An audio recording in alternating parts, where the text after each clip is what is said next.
Apa, soy Josean. Os voy a hablar de seguridad en sistemas de bases de datos, en sistemas gestores de bases de datos. Voy a coger Unidata, Rocket 2, Unidata, Informix, Oracle Database.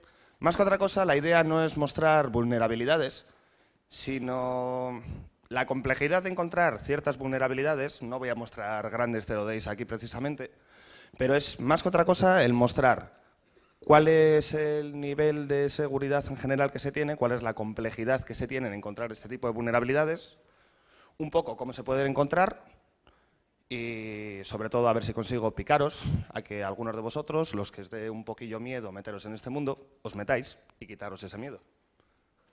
Bueno, lo que comentaba, mucha gente se cree que los sistemas de bases de datos habitualmente es un software donde es muy complicado encontrar vulnerabilidades. Mucha gente suele pensar que las bases de datos son softwares tan grandes que navegar en ellos y encontrar una vulnerabilidad relativamente rápido, que es muy complicado. No siempre es verdad, depende mucho del sistema y eso es lo que vamos a ver aquí. Mi idea es, os voy a mostrar vulnerabilidades, os voy a mostrar zero days, os voy a mostrar también vulnerabilidades que a día de hoy no están corregidas, pero que son públicas, y os voy a mostrar también vulnerabilidades que ya están corregidas. Cómo encontrarlas, que nos sirva un poco de medida de evaluación de cuán complejo es encontrar una vulnerabilidad en un sistema de bases de datos, y sobre todo eso, intentar picar a la gente para que haya más gente que quiera buscar. Vale. Los primeros pasos que se suelen seguir cuando quieres buscar una vulnerabilidad en un producto. Tú coges, no conoces ese producto, te lo bajas, lo instalas, vas leyendo la documentación, mientras para entender un poquito cómo funciona, y después ya empiezas a buscar. Al menos es como lo hago yo. Primero, bugs locales. Busco los privilegios de los archivos, temas de pipes, suite de roots, que son las cosas más habituales, esto sí es Unix. Malos privilegios en los procesos, ACLs que estén mal puestas si estamos en Windows. Luego lo siguiente que hago es intentar buscar bugs de modo remoto, es decir, por TCP, servidores, que sean no autenticados. Lo más típico es, intento conectarme con el cliente que tenga esa herramienta, ese software de base de datos, grabo un backup y empiezo a bucear ese backup. Todavía no entiendo el producto, pero puedo empezar a probar y muchas veces toca la flauta. Y luego, una vez que ya voy conociendo algo más el producto, empiezo a buscar ya vulnerabilidades de modo autenticado. Una vez que ya estoy dentro, ya empiezo a conocerlo, empiezo a buscar vulnerabilidades ya que requieren un poquito más de conocimiento. Vale, pues empiezo. Os voy a mostrar algunas vulnerabilidades locales. La primera de todas es en Unidata, que es un software que lo compró IBM. Lo de IBM DB2 está mal, perdonad. Lo compró IBM, luego esta división de software la vendió otra vez a Rocket Software y tal. Creo que hay gente por aquí como Rubén que ya se conoce este tema. ¿Qué es lo que hacemos? Así de sencillo. Empezamos, descargamos el software, lo instalamos, empiezo a mirar, hago una búsqueda para ver qué archivos tengo, ejecutables que sean suites. Me encuentro el primero de todos, que es el UDT Signal. Lo abro en el IDA, a ver qué es lo que hace, y esto es lo que me encuentro. Es un suite de root que me deja enviar la señal SIG-USR2 a cualquier proceso local de la máquina. Recibe un PID, ese PID es el que luego voy a utilizar para enviárselo a cualquier otro proceso. Lo que me permite es matar cualquier tipo de proceso que haya en esta máquina que no coja esta señal. Si no hay un manejador para la señal SIG-USR2, el comportamiento por defecto es salir. Este es un ejemplo de vulnerabilidad muy sencillita, no es que tenga gran interés, pero es simplemente para mostrar la dificultad que tiene. Bajé este software y en menos de, pues no sé, ¿cuánto tiempo tardé en bajarlo? Ya tenía errores bastante tontos. Vale, otra más. Ingress. Ingress es una base de datos bastante antigua, empezó en los años 70. A día de hoy es el padre de la mayoría de sistemas de bases de datos, aunque no lo conozcamos. De Ingress ha venido PostgreSQL, han venido Sybase, han venido SQL Server. Muchos de los bugs que tienen parece que han venido también de aquel momento, del codebase de aquellos años, y que no ha sido reescrito precisamente. Vale, lo mismo de antes, me cojo, me descargo la versión para Linux, la instalo, empiezo a mirar archivos suites que tengan, me encuentro un montón de ellos. Y antes de empezar a abrirlos en el IDA y mirar a ver qué es lo que hacen o dejan hacer, suelo hacer unas pruebas muy básicas, que por lo general a día de hoy, en el siglo XXI, ya dejan de funcionar, pero en este caso no. En este caso parece que nos retrotrae pues, a los años 70 y nos encontramos con cosas tan tontas como estas. Primer SUI de root, verify-db, le pasamos un nombre de usuario muy largo, se muere. Stack Overflow explotable. El BBBB que os pongo ahí es justamente para Linux a día de hoy la dirección de retorno que le podríamos poner. Long Database Name, lo mismo, otro Stack Overflow. Wake Up, que es otro binario SUI de root, con la variable iadmin, otro Stack Overflow. Realmente es que era de llorar. Si fueran pocos Stack Overflows, resulta que hay... Vale. Hay otra variable de entorno que es installation, afecta a todos los SUI de roots que se tienen en la instalación de Ingress. Se supone que es un carácter de códigos a two character code identifying installation. Bien, no se verifica en ninguna parte, así que más Stack Overflows que se tienen en todos los binarios, no ya solamente los SUIDs, pero vamos, los que nos interesan en este caso van a ser los SUIDs. En fin. Vale, la herramienta cliente de MySQL. He cogido la herramienta cliente, pero más que otra cosa, simplemente por mostrar vulnerabilidades o fallas tontas que se suelen tener y que a día de hoy se siguen encontrando. Es más, esta herramienta, en un lab que hemos dado de ingeniería inversa, se la he puesto a la gente que no tenía excesiva experiencia en búsqueda de vulnerabilidades. Yo les enseñé un poquito las primeras pautas, se la he dado y en 5 minutos la gente ha empezado a decir uy, mira, si tengo aquí un Stack Overflow, uy, mira qué divertido. Vamos, que no ha costado demasiado. Encontrar vulnerabilidades en el cliente, la herramienta cliente no es que tenga un impacto muy alto, pero quitando el impacto nos puede dar al menos una idea de la complejidad para encontrar vulnerabilidades todavía a día de hoy. Vale. El cliente de MySQL, el mysql.cc, parece que está escrito tan mal que se quiere utilizar para enseñar a la gente cómo buscar fallas. Por eso lo estoy poniendo aquí como ejemplo. 3 bugs muy sencillitos que voy a mostrar es una variable de entorno, editor o visual, que es exactamente la misma. Se va a producir un Stack Overflow. La misma con el pager, una variable de entorno. Resulta que aparte el cacho este está copiado en 2 lados. Para que estos no nos interesan mucho, estos son más bien errores tontos. Y luego está otro que va a ser remoto. Vamos a mirarlos. Vale, este es el código fuente, la primera parte de todos. Vemos aquí que tenemos una variable que se llama buff. Y aquí que coge unas variables de entorno, editor, visual, strxmob es una macro que realmente lo que hace es un strcopy. No tiene mayor misterio. Un bug estúpido. Otro bug estúpido, tenemos una variable global, default pager, el tamaño fnrflame me parece que era 512 si no me equivoco. Sí. Y por aquí lo que hace es vuelve a coger la variable de entorno, sin verificarla, sin mirar su tamaño, directamente lo copia. strmop es otra macro que realmente lo que hace es un strcopy. Estos 2 bugs ya digo que no son interesantes, pero este sí. ¿Alguien ve la vulnerabilidad? Tenemos arriba una variable globBuffer que le asigna 512 bytes, se conecta a la base de datos, hace lo que sea, y cuando la herramienta MySQL nos va a mostrar el mensaje de a dónde se ha conectado, realiza un sprintf en el puntero a esta variable, y si vemos aquí pone server version string.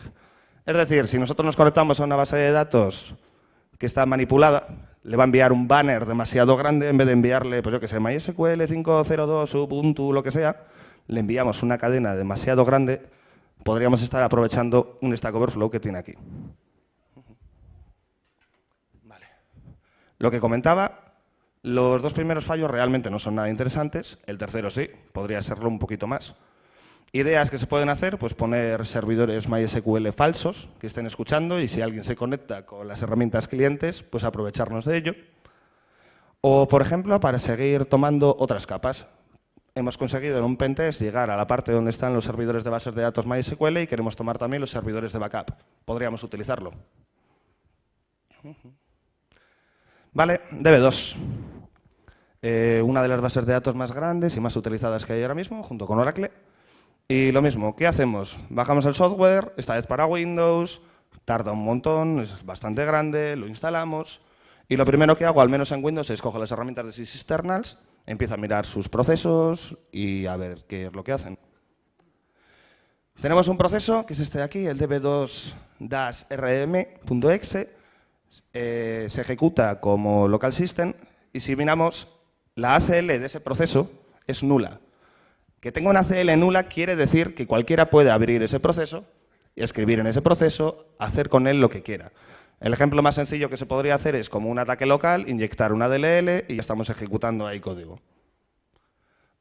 Es lo que comentaba. Mirando el proceso db2-stm, que es el que llama realmente a este ejecutable, me encontré que hace una llamada a create process as user, le asigna una ACL con set security descriptor DACL y la ACL que le asigna es nula, es un null, no le asigna nada. Si miramos la documentación de Microsoft te dice que si no le asignamos ACL, lo que pasa es que queda abierto para absolutamente todos los usuarios de esa máquina. Cualquiera puede abrir el proceso.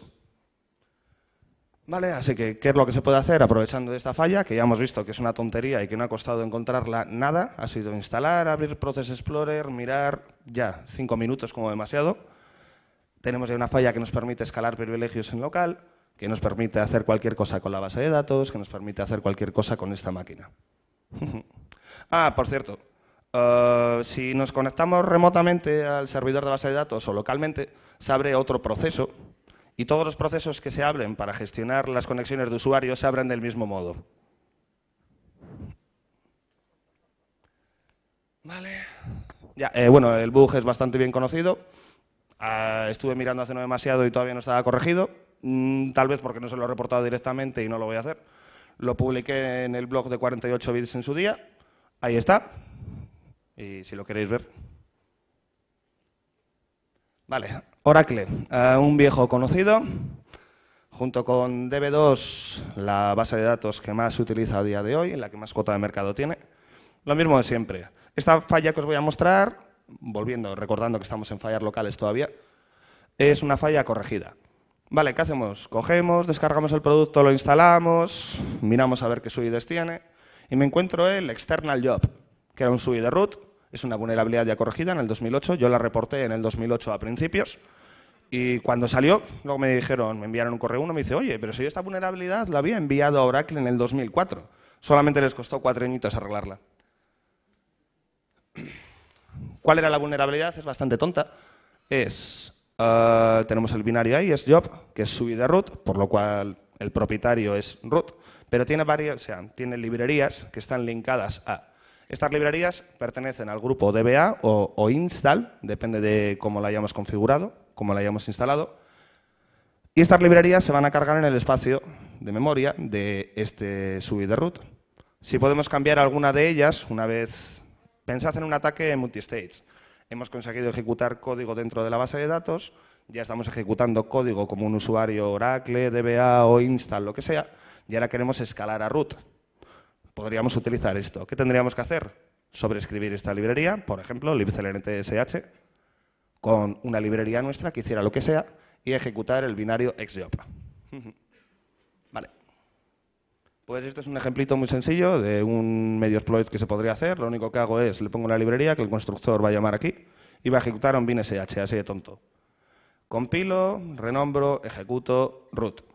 En un ataque multistage nos podría valer. Informix, ahora mismo de IBM, la compraron hace ya tiempo. La gente creía que iban a morir, pero no, la siguen manteniendo y la siguen actualizando.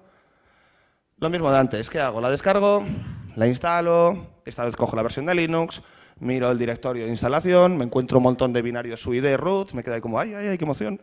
Y empezamos a mirar, los abro en el IDA, con las pruebas más básicas, las mismas que hice con Ingress y que he hecho con Oracle, no me encontré nada. Así que ya tenía que sacar el IDA y empezar a mirar un poquito. No había ninguna librería linkada que fuera dinámica dentro de este binario, una lástima. Las variables de entorno Informix-dir, SQLhost, onConfig, que en el pasado yo sabía que tenían vulnerabilidades, las he mirado hoy y es un código compartido y realizan un montón de verificaciones, ya por ahí no había nada que rascar. Pero me encontré mirando una función que se llama Informix-dlopen. Vamos, el comportamiento es obvio. ¿Qué es lo que va a hacer? Va a cargar una librería. ¿Cuándo va a cargar esa librería? Pues es lo que no sabía. Empecé a mirarlo con el MindApp, veo que tengo aquí una función que se llama gleinitglue y aquí está la función ifmxdlopen.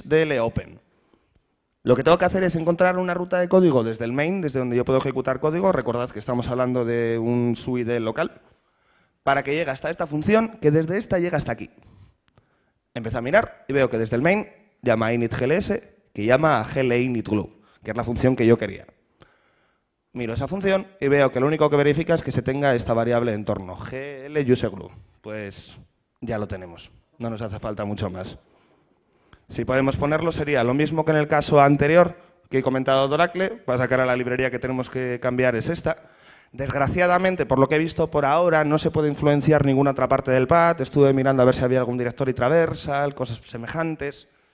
Así que solamente lo podríamos hacer si somos un usuario del grupo Informix. Si lo somos, lo mismo en un ataque multistage, nos podría valer para escalar privilegios desde Informix hasta root. Bueno, esta vulnerabilidad costó un poquito más encontrarla, porque lo típico que suelo mirar son las cosas más estúpidas. Si es lo más típico lo que suelo mirar es porque es demasiado habitual encontrarte fallas rápidamente con las cosas muy estúpidas. Me costó un ratito encontrar el privilegio, o sea, la escalada de privilegios, pero bueno, me costó hasta que encontré esta función. Una vez que la vi era obvio por dónde seguir. Vale, ahora vamos a hablar un poquito de vulnerabilidades remotas. Ya hemos visto unas cuantas locales. Ya hemos visto que no es que sea precisamente demasiado complejo encontrar vulnerabilidades locales. Vamos a ver ahora mismo remotas. ¿Será mucho más complicado? Vuelvo con Unidata. Esta es una vulnerabilidad que encontró Rubén Santamarta, que anda por aquí. Ya he comentado, Rocket U2, el software de antes, una vulnerabilidad remota, preautenticada. Solamente hace falta enviarle un único paquete para explotar esta vulnerabilidad. Es el ZEI 10.294. Si miramos el texto que te pone de la vulnerabilidad, se ve que es un integer overflow, un tamaño que se le pasa, que luego pasa a una comprobación y se utiliza como un tamaño para realizar una copia en un heap overflow que se produce a posterior. Este es el paquete que se le envía. Vemos aquí el número negativo. El resto, pues bueno, este es el POC que escribió en su día Rubén Santamarta y que publicó por ahí. Esta vulnerabilidad yo creo que se podría haber encontrado muy rápido por fuzzing. Un ejemplo tan sencillo como grabo un paquete conectándome yo normal con Wireshark, TCP-dump, lo que sea, y después voy haciendo replay de los paquetes que tenía, pero modificando simplemente bytes, lo habría encontrado enseguida. Rubén no necesitó esto, Rubén lo encontró con su cerebro y un debugger en unos minutitos, y es una vulnerabilidad bastante facilita, que además costó 3 años en corregir. Vale, DB2 otra vez. Ya hemos visto que hasta ahora, o sea, vulnerabilidades locales tenían muchas. Encontrar vulnerabilidades remotas en DB2 no es que sea demasiado complejo. Sobre todo, Denial of Services me he encontrado una cantidad, pero brutal. El problema es que todos los que me he encontrado son ya autenticados, desgraciadamente. Vamos a ver una tan sencilla como un remote 2 llamando un procedimiento almacenado poniendo un carácter de espacio en el nombre de esquema. Es decir, yo llamo al procedimiento almacenado sysproc.hashNicknameChanges y en vez de ponerlo todo junto pongo sysproc espacio punto lo que sea. Y todo el servicio se va al garete. Se rompen todas las conexiones actuales que se tengan con otros clientes, la base de datos se muere y tendríamos que tener un watchdog o lo que sea para que se reiniciara. No me pregunto cómo esta vulnerabilidad a una empresa como IBM, o esta vulnerabilidad, este fallo tonto, a una empresa como IBM se le escapó. No lo entiendo. Lo único que me dice es que sus pruebas de QA, al menos en cuanto a fuzzing o cosas parecidas del protocolo, pues que no hacen nada de esto. Fuzzing obviamente no lo utilizan. Otra vulnerabilidad más, esta está corregida, la encontró Eugene Legeroff en su día. La vulnerabilidad era, bueno, se supone que la ejecución de código es posible, es lo que comentaba este hombre, yo no la he probado, pero Eugene Legeroff es una persona que es bastante fiable. Y aquí tienes una prueba de concepto. Lo único que hace es repeat de una cadena, pues va a repetir la cadena 1000 veces por todo este numerajo de aquí. Y parece ser que se estaba sobreescribiendo un heap en la base de datos. Esta falla, encontrarla es relativamente fácil. Si yo me pongo a escribir un fuzzer, va a ser de las primeras cosas que voy a intentar probar. Este tipo de fallas me las he encontrado ya ejecutando comandos SQL en otras bases de datos. Lo dicho, IBM, como está claro viendo esto, pues no utilizan fuzzing y no sé yo qué medios utilizarán para auditar su código, al menos en DB2, pero sinceramente, tal lo que he visto yo de algunos procedimientos almacenados y del protocolo de RDA, cómo funciona, no lo tienen demasiado fino, en mi opinión. Vale, vuelta a Informix. Os voy a enseñar 3 vulnerabilidades. Una es un Remote Denial of Service, que es algo bastante tontito. Luego os voy a enseñar una vulnerabilidad que todavía está sin corregir. No la he encontrado yo, la encontró una persona que no sabemos quién es. Está sin corregir porque pasaron 180 días desde que la comunicaron y ahora la política de ZDI es las publico, si no las has corregido en ese tiempo. Y luego una vulnerabilidad que encontró en su día David Litchfield en el 2006 y que ha resucitado. En las siguientes versiones ha vuelto a salir. Vale, esto es un poco en Python. Yo me hice una librería para Informix en su día, estuve reverseando el protocolo, a ver cómo funciona. Y una vez que ya lo tenía, aquí pues yo ya sabía cómo enviarle comandos SQL y tal. El segundo byte, que es donde estoy marcando, indicaba el tipo de comando que voy a ejecutar. Si es para que me ejecute un comando SQL, si es para cerrar la conexión, si es para preparar un cursor. La prueba tan tonta que hice fue ir flipeando bytes, o sea, cogía el primer byte, se lo iba cambiando de 0 a 255, cogía el segundo, de 0 a 255 y empezaron a petar cosas por todos los lados. Esta es una prueba de concepto muy sencillita con skprepare, que era, si no habías preparado anteriormente un cursor para luego ejecutarlo y llamabas a esa función, pues no realizaba ninguna verificación y se moría. Esta librería que os comento de Informix en Python y tal, está en Inguma desde el 2008, por si la queréis ver. La lista de comandos, vale, sgkprepare. La lista de comandos, si las queréis ver en el binario en oninit, tenéis un array de funciones que se llama JMP-SQL. Y si no, lo tenéis traducido poniendo cada opcode a qué funciones en la librería libinformix de Inguma. Vale, una vulnerabilidad tonta, pero donde las haya. Es autenticada, desgraciadamente, pero es un Remote Stack Overflow, es una vulnerabilidad que la reportaron a ZDI, que es la que os he comentado. La vulnerabilidad, leyendo el texto, pues se ve bastante rápido. Te dicen que los argumentos a use last committed, que no se verifican y que se realiza una copia en el stack. Vamos, un Stack Overflow tonto. Este es el comando que tendríamos que ejecutar. Esta es la prueba de concepto. Set environment, use last committed y entre comillas simples, toda la cadena muy larga. Una complejidad muy alta para encontrar esta falla, ¿verdad? La vulnerabilidad que os comento que ha resucitado en las últimas versiones, que la encontró David Litchfield en su día, en el 2006. La ejecución de código está 100% garantizada. ¿Por qué? Porque es un simple command injection. La vulnerabilidad ha vuelto a resucitar. Y aquí lo tenéis. Lo que hace es recibe un argumento que se llama args y simplemente lo concatena y después ejecuta. ¿Veis aquí el system? Vamos, el exploit tan complejo que se me ha ocurrido. Punto y coma, usr external display, vuestro host. Así de complicado. Se supone que lo corrigieron en IDS 9 o en la 8. Bueno, pues en la siguiente versión, justo en la siguiente, resucitó. Y en la siguiente y última versión que salió hace unos meses lo estuve mirando y ahí continúa. Y yo no les he comunicado nada, así que continuará un tiempo. Notas de Informix, lo que decía, hemos visto un par de vulnerabilidades, hemos visto la falla esta que ha resucitado, hemos visto el Stack Overflow, pero claro, si tenemos un Stack Overflow y una en la que podemos inyectar comandos, pues me voy a quedar con la de inyectar comandos, porque es más fácil que esa nos funcione. Con estas dos vulnerabilidades podemos escalar privilegios desde un usuario normal y corriente de base de datos que solamente tenía privilegios para hacer una select y poco más, y convertirnos en root. ¿Vale? Conclusiones. A día de hoy el software de base de datos, sobre todo de servidor, tiene muchísimas vulnerabilidades. El motivo de por qué las tiene, sobre todo, es porque hay muchísimo código muy viejo que nadie le ha tocado en años, que viene heredado de una empresa que compró la otra, que lo llevó a la otra. Hablamos, por ejemplo, en el caso de Ingress, pues ellos comenzaron en los años 70, estamos hablando que estamos a día de hoy en el 2011, son 40 años que ha habido por detrás, tiene que haber una cantidad de vulnerabilidades horrible. Luego, no lo he puesto aquí en la presentación, pero, por ejemplo, el software de Oracle de servidor son unos 2 gigabytes aproximadamente cuando te lo instalas. ¿Cuánto será el árbol de código fuente de eso? Pues es que no quiero ni imaginarme cuánto puede ser. Pero ahí tiene que haber una cantidad de vulnerabilidades solamente ya por el tamaño que tiene, simplemente ya por estadística. Dado su tamaño, tiene que haber una cantidad, pero brutal. Vale, lo dicho, con las vulnerabilidades que he mostrado aquí, pues se puede ver que a día de hoy no es que sea muy complejo encontrar vulnerabilidades en software de base de datos. aunque la mayoría de ellas son tan sencillas de corregir que un día puede ser que se pongan las pilas los vendors y corrijan la mayoría. Sobre todo lo que yo quiero es, si he conseguido que alguno de vosotros, muchos aquí sois estudiantes y tal, os he picado para que busquéis fallas, pues yo ya estoy feliz. Y ya está.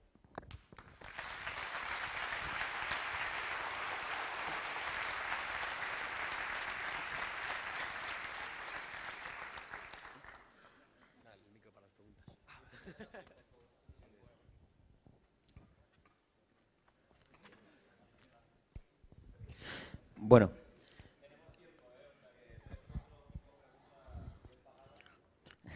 Hoxean, ¿hay algo a lo que no le hayas encontrado un fallo? Sí. Por ejemplo, Sybase. Y me está pegando bastante con ello, pero no he encontrado nada.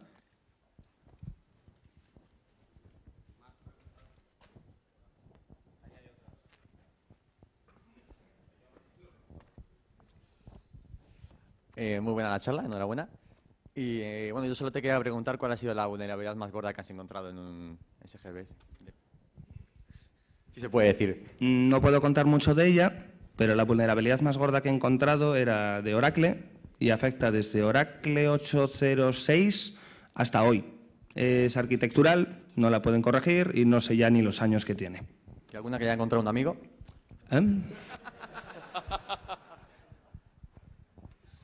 ¿Más preguntas? Tenéis tiempo, ¿eh? Vamos sobrados.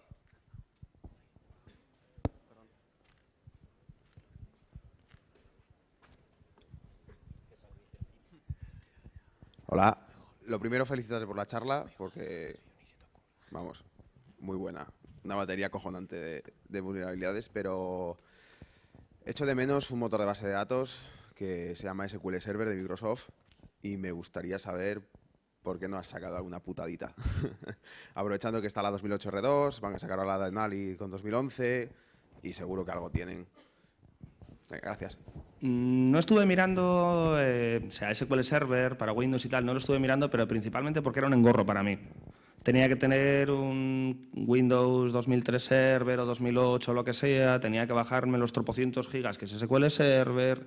Como me resultaba muy peñazo, preferí centrarme en los otros. Nunca lo he mirado, de todos modos tengo bastantes conocidos que han mirado en él y nadie le ha conseguido rascar mucho, a día de hoy.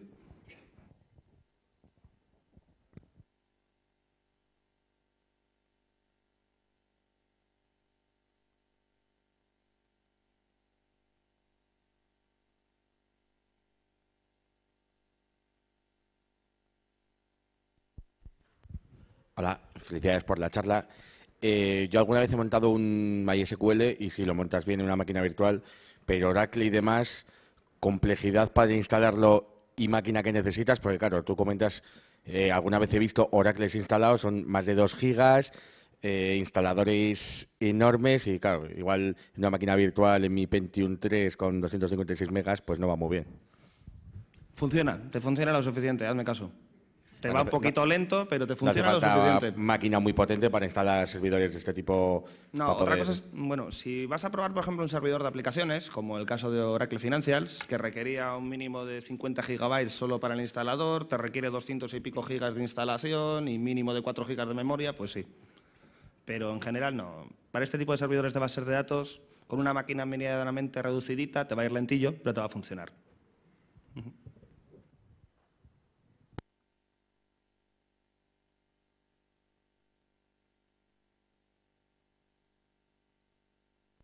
Una cosa rápida, para que quede claro, las bases de datos normalmente suelen estar internas en las redes. ¿Ves muy complicado explotarlas en remoto? Pues depende. Si tienen un frontend web, por ejemplo, una vulnerabilidad SQL Injection y estás ya dentro de donde están las bases de datos. Hola, enhorabuena por la charla. Yo quería saber, para los fallos así gordos, ¿cuánto tardas de media? Depende, pero el mínimo tiempo que suelo estar suele ser de 1, 2, 3 meses hasta años. O sea, es que depende.